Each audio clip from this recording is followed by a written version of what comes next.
So just a short video of some upgrades that I did to a Dirty Hand Tools 27-ton log splitter. I would think these are probably upgrades you can do to any log splitter.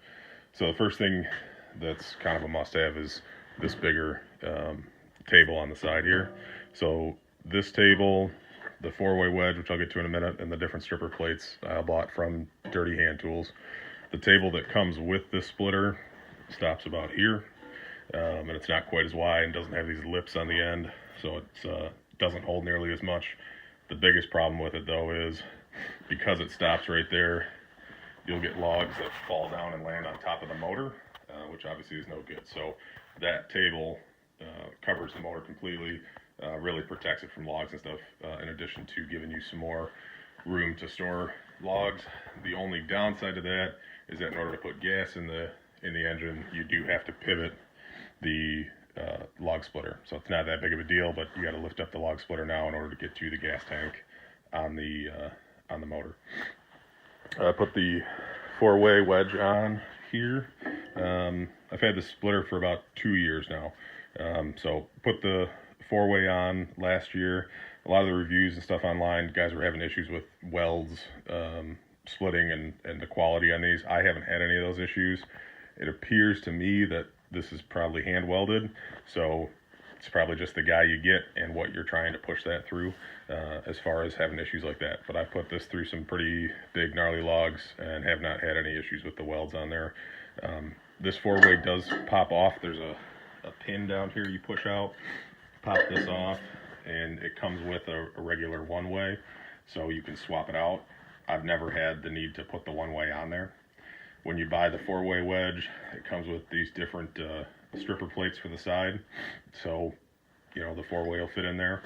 But I've never had a reason to put the 1-way back on there. I guess if you're doing some really green, huge, knotty stuff, you'd probably be better off with that. My understanding is that this kit and this table fit on any of the Dirty Hand Tools. So I guess if you have a 22 ton instead of the 27, you might need to put the 1-way back on there. Or if you have like the 35 ton, you'll probably never have to worry about it. Or maybe that's why guys have issues with the welds. If they're pushing 35 tons behind it, they might have more of an issue than me with the 27. Some of the modifications I did, the stripper plate does not include this piece here. So a lot of times what would happen is you'd have a log stuck on here and it comes back and it sticks out past this plate and it's still stuck on the wedge and it wants to make contact with the switch. So I was always worried about this switch breaking off. So I welded on these couple extra plates here just to kind of bring this plate out some more and help catch those logs and pull them off. Forgive my welds. I've welded like 3 things in my life, so that's one of them. And but it's strong enough. I've used it a couple times since then. It works really well, and it helps to catch some more of those logs. It could even come out farther, but obviously the farther it comes out, the weaker it's going to be, so you just got to watch that. The other issue, the biggest issue I've had with this splitter, and I think it's probably the same on a lot of them, is this switch is not really bolted to anything when you put this together. It's really only attached by these threads here that go into the cylinder, and then the threads here and a couple of hoses. But this whole switch can just pivot as you're using it, and of course as you're using the handle in and out, you're pulling this way, but you of course have a tendency to push down on it.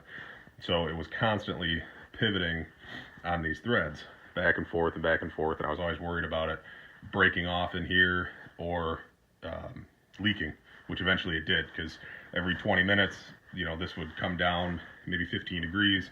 You'd have to grab it, flatten it back out, and then eventually the seal just went out on it and it started spraying oil, which is understandable. So when I did these modifications here, I also made up a bracket that comes over, up, and then connects to 2 of the 4. There's a total of 4 threaded bolt holes on the back of this switch that were just not being used at all. So it comes over and connects to there. So now this switch is, properly affixed to something solid. I also put the bracket comes down underneath the bolts as opposed to on top, so that if this ever bends or something like that, it's a lot less likely to pull any of this loose. And I didn't want to come down and weld on here onto this I-beam or anything like that. In my mind, if there was ever a warranty issue with the I-beam or something like that, understandably, they would say, well, you welded on it. So I didn't want to deal with that. And of course I have the original stripper plates that came with this, so I could take these plates off, put the other wedge back on, and it would look like none of these modifications were ever made. Just, you know, if somebody wasn't comfortable with it or whatever, just easy enough to switch that back and forth. But this, in my mind, is a must-have. I don't know how everybody doesn't have this issue with this thing pivoting, because it just, there's nothing holding that other than the threads, and you're just a lot of torque all day back and forth on this. But other than that, those couple of modifications, it's been a really great splitter. I've had it for about 2 years. Just went through and did all the winter maintenance and changed all the fluids, hydraulic filter, the engine oil, and air filters and spark plugs and all that stuff. Probably a little bit of overkill because I really don't use it too much. I do maybe 8 or 10 full cords a year, so it's not a ton compared to some guys, but it's more than some homeowners. So hopefully it kind of gives you an idea. You can kind of see, again, I'm not a welder, so don't tear me apart too much, but it is pretty strong. Yeah, the paper clip is because I lost that pin and didn't have a small enough cotter pin to put back in that little pin right there, but that works. There's no torque on that or anything. So but yeah, that's that plate that holds that switch, which I think is really a must-have. So that's it. If you have any questions or anything, put them in the comments below.